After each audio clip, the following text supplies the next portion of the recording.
हड़प्पा सभ्यता के नए वीडियो लेक्चर में आपका हार्दिक स्वागत है। इससे पहले वाले वीडियो लेक्चर में हमने ये पढ़ा था कि हड़प्पा सभ्यता का उद्भव कैसे हुआ, मतलब वो अस्तित्व में कैसे आया। उसके बाद हमने हड़प्पा सभ्यता की विभिन्न विशेषताओं पर विस्तृत रूप से चर्चा किया था।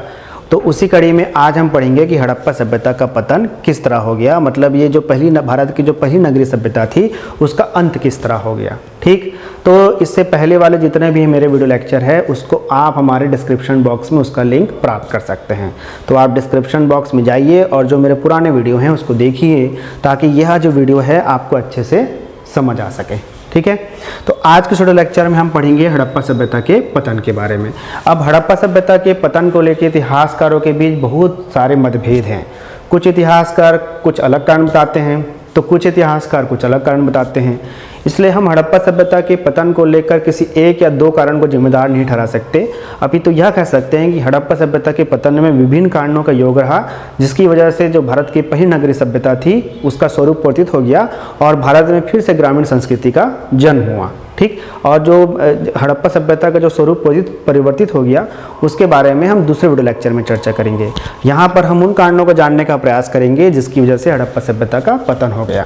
तो उसमें से ये तीन प्रमुख इतिहासकार हैं, जिसमें पहला नाम है मार्शल, मैके, एस.आर. राव। तो इनका मानना है कि हड़प्पा सभ्यता का अंत वहाँ आए बाढ़ की वजह से हो गया, है ना। हमें अच्छा से पता है कि जो सिंधु नदी घाटी सभ्यता है उसके जो अधिकांश बड़े बड़े नगर थे नदियों किनारे बसे थे। तो इनका मानना है कि उन नदियों में बड़े पैमाने पर बाढ़ आया और बाढ़ आने की वजह से वह उस सभ्यता का अंत हो गया। ठीक, तो इसके लिए जो मार्शल महोदय हैं ये बताते हैं कि मोहनजोदड़ो में 7 लेवल मिले हैं। मतलब पहली बार बाढ़ आया, नगर नष्ट हो गया, तो नष्ट हुए नगर के ऊपर फिर से नगर बस गया। फिर जब दूसरी बार बाढ़ आया तो वो जब नगर नष्ट हो गया तो उसके ऊपर तीसरी बार नगर बस गया। तो ऐसा 7 बार प्रक्रिया हुई और 7वें बार के बाद ऐसा स्थिति आया कि उस नगर को पुनः नहीं बसाया जा सकता था, जिसकी वजह से हड़प्पा सभ्यता का पतन हो गया। ठीक, ऐसा कौन मार रहे हैं? ऐसा मार रहे हैं मार्शल। ठीक, उसी तरह से मैके का मानना है कि चौहंदड़ों का भी अंत हुआ बाढ़ की वजह से। एस.आर. राव का मानना है कि लोथल का अंत हुआ बाढ़ की वजह से। ठीक, तो इस इतिहासकार के मत से हम पूर्णतः सहमत नहीं हो सकते। चलो मान भी लिया कि मोहनजोदड़ो, चौहंदड़ो और लोथल का अंत बाढ़ की वजह से हुआ, लेकिन उन नगरों का पतन कैसे हुआ जो नदियों से दूर थे? तो उसके विषय में ये इतिहासकार क्या हैं? मौन है। मतलब ये इतिहासकार अन्य नगरों के पतन के बारे में कुछ भी साबित नहीं कर पाए हैं। ठीक है, तो फिर उसके बाद दूसरे इतिहासकार हुए जिसमें प्रमुख नाम है व्हीलर, गार्डन चाइल्ड और पिगट। इनका मानना है कि हड़प्पा सभ्यता पर आर्यों का आक्रमण हुआ और आर्यों की आक्रमण होने की वजह से क्या हो गया? हड़प्पा सभ्यता का अंत हो गया। तो इसके लिए मार्टिन व्हीलर 2 साक्ष्य देते हैं। पहला तो ये कि मोहनजोदड़ो में नर कंकाल मिले हैं। ठीक है, मोहनजोदड़ो में नर कंकाल मिले हैं। तो इनका मानना है कि ये नर कंकाल इसलिए आए क्योंकि आर्यों ने हड़प्पा वालों पर आक्रमण कर दिया, जिसकी वजह से मोहनजोदड़ो में नर कंकाल प्राप्त हुए हैं। फिर दूसरी बात तो बोलते हैं कि हड़प्पा में जो कब्रिस्तान एच मिला है ना, तो वहाँ पर भी जो दफनाए गए लोग हैं वो हड़प्पा वाले लोग हैं और उनकी मृत्यु का सबसे बड़ा कारण ये था कि आर्यों ने हड़प्पा सभ्यता पर आक्रमण कर दिया था।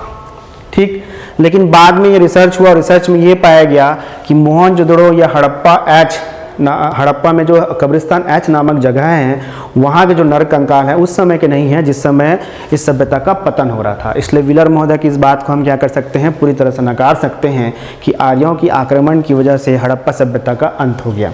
इसके अलावा एक चीज़ और होता है कि हमें अच्छे से पता है जो परिपक्व हड़प्पा सभ्यता का जो टाइम पीरियड है वो 2500 BC से 1750 BC तक चलता है ना।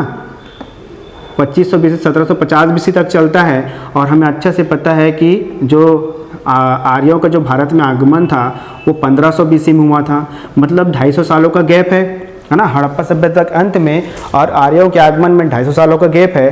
तो इस आधार पर यहाँ भी हम कह सकते हैं कि जो आर्यों के आक्रमण वाली जो थ्योरी है पूरी तरह से गलत है।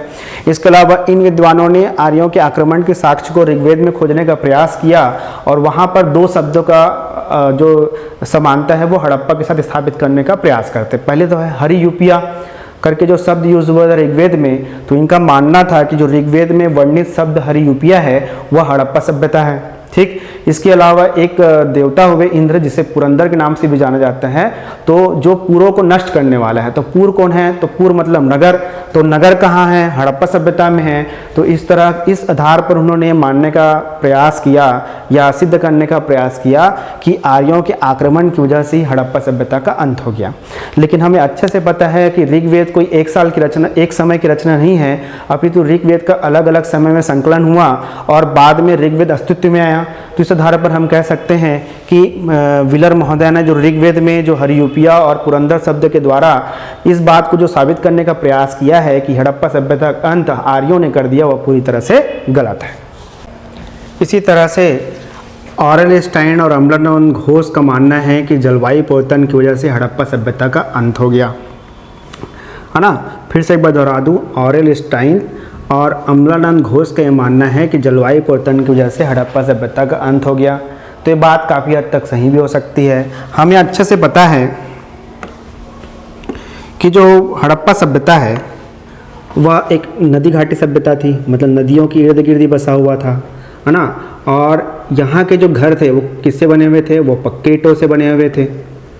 अब पक्के ईंटों को पकाने के लिए हमें किसकी ज़रूरत पड़ेगी? ईंधन की ज़रूरत पड़ेगी, फ्यूल की ज़रूरत पड़ेगी। और फ्यूल के रूप में किसका यूज़ कर रहे हैं? वो लकड़ियों का यूज़ कर रहे हैं। अब लकड़ियों को प्राप्त करने के लिए हो सकता है कि बड़े पैमाने पर नगरों को काटा गया, जंगलों को काटा गया होगा, और जब जंगलों को काटा गया होगा तो उसकी वजह से जलवायु परिवर्तन हुआ होगा, और जलवायु परिवर्तन होने की वजह से नदियों में कभी बाढ़ आया होगा या सूखे की स्थिति बहुत ज़्यादा बढ़ गई होगी। तो उसकी वजह से जो हड़प्पा सभ्यता है उसका अंत हो गया। ऐसा किसका मानना है? हमारे जो दो इतिहासकार हैं अम्लानंद घोष और ऑरेल स्टाइन का मानना है कि जलवायु परिवर्तन की वजह से हड़प्पा सभ्यता का अंत हो गया। इसी तरह से एम.आर. साहनी और जॉर्ज एफ. डेल्स का ये मानना है कि भूतात्विक परिवर्तन की वजह से हड़प्पा सभ्यता का अंत हो गया।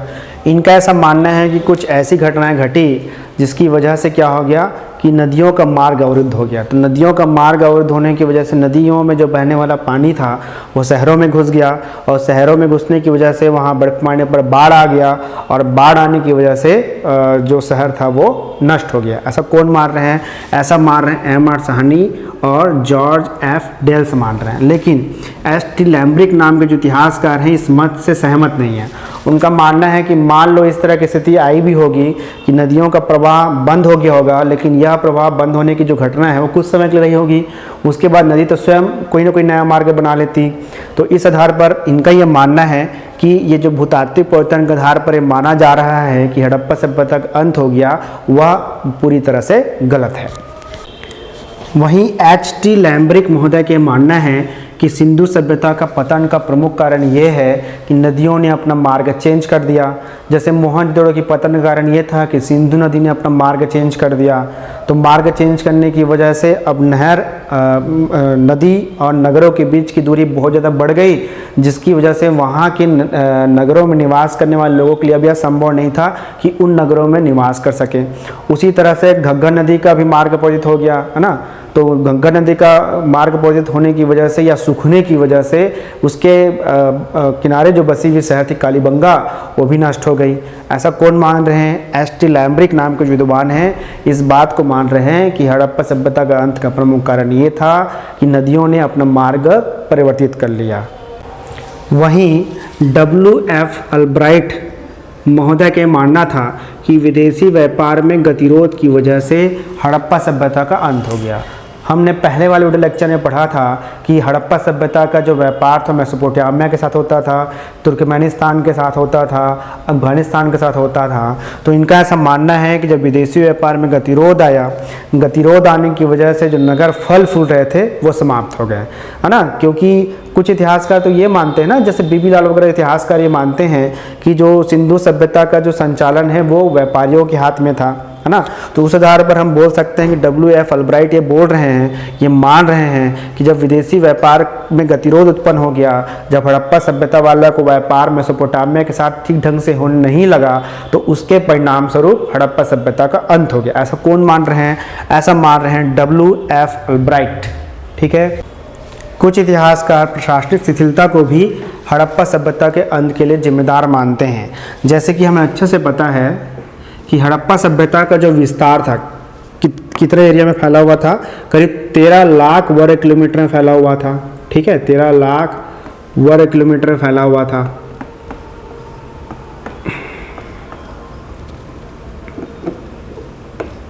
तेरह लाख वर्ग किलोमीटर में फैला हुआ था कौन, हमारा जो सिंधु नदी घाटी सभ्यता था, उसका जो विस्तार था वो 13 लाख वर्ग किलोमीटर में फैला हुआ था। और इसके अलावा हमने देखा कि इसके जितने भी नगर थे उनका लेआउट या डिज़ाइन एक तरह से होता था, उनका नगर नियोजन एक तरह से होता था, है ना। तो ये तभी संभव हो सकता था जब तक कि शीर्ष पर एक ऐसा शासक रूल कर रहा है जो पूरे हड़प्पा सभ्यता पर क्या कर रहा है, कंट्रोल बना के रखा हुआ है। जब इनका कंट्रोल कम हुआ होगा तो उसकी वजह से क्या हुआ होगा कि वहाँ पर प्रशासनिक शिथिलता आ गई, और प्रशासनिक शिथिलता आने की वजह से जो कनेक्शन बना हुआ था, मतलब ग्रामों में कृषि का उत्पादन होता था और इन कृषि उपजों को कहाँ लेके जाते थे, नगरों में लेके जाते थे, है ना, और वहाँ के अन्नागार में स्टोर करते थे। तो हो सकता है प्रशासनिक शिथिलता की वजह से अब जो कृषि उत्पादन जो अधिशेष में हो रहा था उसको नगरों तक लेके आना संभव नहीं हुआ रहा होगा, और उसकी वजह से नगरों का पतन होना प्रारंभ हो गया, ऐसा कुछ इतिहासकार मानते हैं। उसी तरह से जो कैनेडी करके जो इतिहासकार हैं वो ये मानते हैं कि हड़प्पा सभ्यता में कोई महामारी फैल गई होगी जिसकी वजह से हड़प्पा सभ्यता का अंत हो गया होगा। उसी तरह से अभी एक नवीन मत है, जो नवीन मत ये मान के चलता है कि मानसून के खिसकने की वजह से हड़प्पा सभ्यता का अंत हो गया। हमें अच्छे से पता है कि हड़प्पा सभ्यता का जो विस्तार है वो मुख्यतः उत्तर पश्चिम भारत में या भारतीय महाद्वीप के उत्तर पश्चिमी भाग में था। तो जो नया रिसर्च आया वो इस बात को साबित करने का प्रयास करता है कि 10,000 BC के आसपास उस क्षेत्र विशेष में बहुत ज़्यादा वर्षा होती थी, जिसकी वजह से वहाँ पर कहीं सभ्यता का उदय होना संभव नहीं था। परंतु बाद में मानसून जो है वहाँ से खिसक के आगे की ओर बढ़ा, जिसकी वजह से 5000 BC के आसपास वहाँ सामान्य वर्षा होने लगी, और उसकी सामान्य वर्षा होने की वजह से वहाँ पर सभ्यता फलने फूलने लग गया। उसके पश्चात मानसून और आगे शिफ्ट हो गया, जिसकी वजह से जो उत्तर पश्चिमी भारत था या भारतीय उपमहाद्वीप का जो उत्तर पश्चिम वाला हिस्सा था वहाँ पर वर्षा की मात्रा घट गई। तो वर्षा की मात्रा घटने से क्या होगा कि कृषि कम होगा, कृषि उत्पादन कम हुआ, कृषि उत्पादन कम हुआ, और कृषि उत्पादन कम होने की वजह से कृषि अधिशेष की जो स्थिति थी वो कम हो गई होगी, और कृषि अधिशेष कम होने के कारण अब नगरों का पालन पोषण करना संभव नहीं रहा होगा, जिसकी वजह से हड़प्पा सभ्यता का पतन हो गया। तो इस तरह से हमने विभिन्न इतिहासकारों के मत को जानने का प्रयास किया कि हड़प्पा सभ्यता का पतन किस तरह हो गया। तो इन सब इतिहासकारों के मत को जानने के बाद हम ये कह सकते हैं कि हड़प्पा सभ्यता के पतन के लिए कोई एक या दो कारण जिम्मेदार नहीं थे, अपितु कारणों की एक श्रृंखला जिम्मेदार थी, जिसकी वजह से हड़प्पा सभ्यता का पतन हो गया।